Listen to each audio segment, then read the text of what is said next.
Dom here and welcome to my pandemic pantry.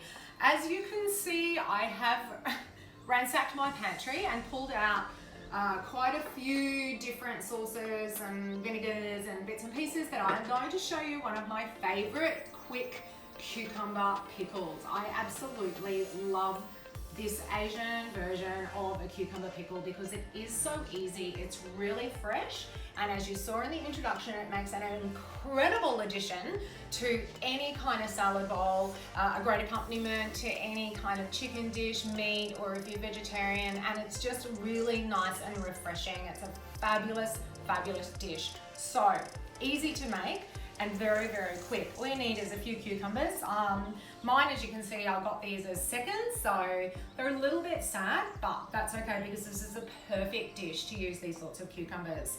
So all I'm going to do is just top the little cucumber, just take the little stalk off, and I'm going to cut the cucumbers on an angle and then just cut them in half, like so.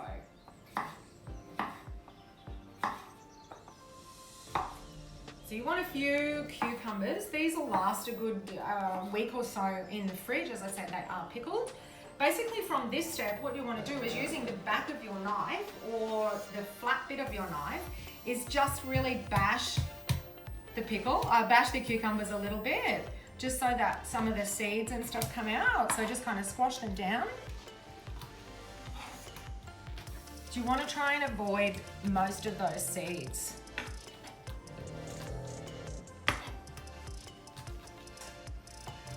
And then throw them into a colander, which I've just got sitting over a bowl. I don't know why I've got two colanders in there, I'm not sure. These are great. This is from your ricotta. So if you buy whole kilos of ricotta, keep the baskets because they come in really handy. And then get me, just on that track. And I'm going to throw together a really delicious Asian kind of vinaigrette or quick pickling liquid or solution or pickling mix, if you'd like to call it, that you can use on cucumbers, daikon, radish, zucchinis, any kind of vegetable, or use it as a salad dressing. So really nice and easy. Tablespoons of coconut vinegar, but you can use just your normal vinegar if that's all you've got at home. My pandemic pantry is all about you guys using what you have. And you know, you can substitute ingredients, you know, the world's not going to end. So my assistant might be like looking at me going, don't make too much noise. So 2 teaspoons of sesame oil, soy sauce, 2 teaspoons.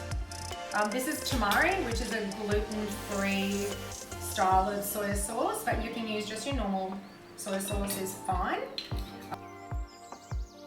A tablespoon of olive oil. This one's just got a little bit of garlic in it that I had left over. 2 teaspoons of sugar. Excuse me for making noise.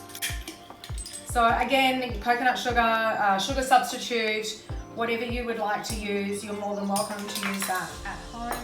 And 1 teaspoon of salt. Throw it in, and then I've got 2 cloves of garlic.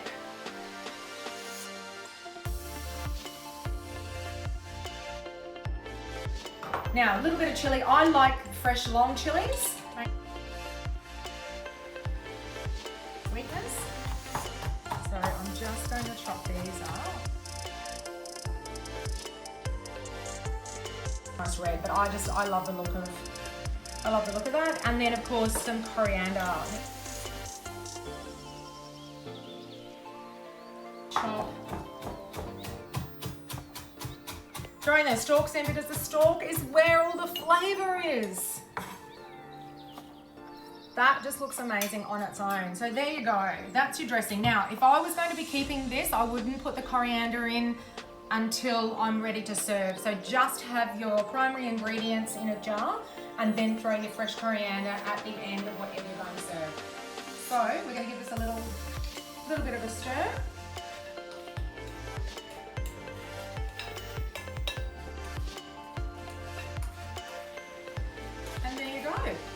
You've got yourself a really gorgeous dressing. If you wanted to bulk that out, you can add more rice vinegar, more olive oil, peanut oil, sunflower oil, to kind of increase the volume of this and to turn it into a little bit more of a dressing, but you've got some amazing base flavors in there already.